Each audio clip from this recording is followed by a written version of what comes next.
По неколку неделните шпекулации и најави на политичката сцена, заменик председателот на владата за добро владење Арбен Фетаи го информализираше своето заминување со поднесување оставка до премиерот Мицкоски.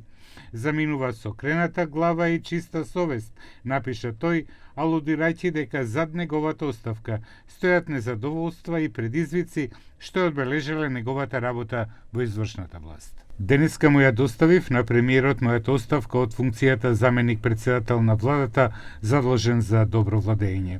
Во текот на овие 2 години имав чест и привилегија да изслужам на државата, придонесувајќи за реформи насочени кон зајакнување на отчетноста, транспарентноста и владењето на правото. Мисија која е истовремено важна и неблагодарна.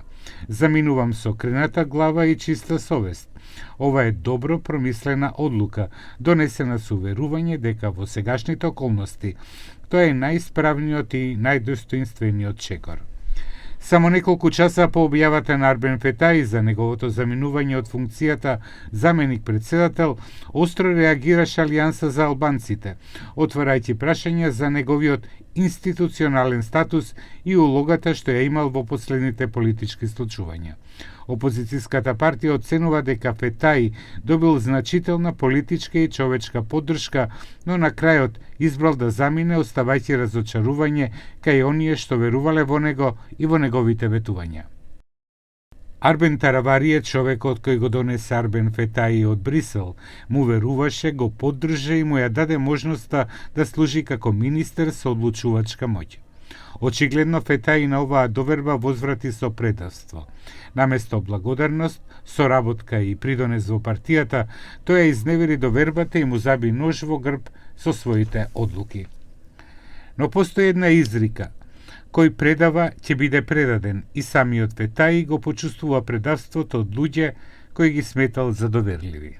Премиерот Христијан Мицкоски дефинитивно го потврди заминувањето на Фетаи од извршната власт, а истовремено најави и пошироки промени во владиниот состав во текот на јуни, без да открие дополнителни детали. Господинот Фетаи поднесе оставка, ќе биде, мислам дека на крајот на работното време денес ќе биде архивиран утре, така што, како што знаете, во јуни не очекува реконструкција на владата, така што ќе видиме, ќе разговараме со нашите коалициони партнери во рамките на владата.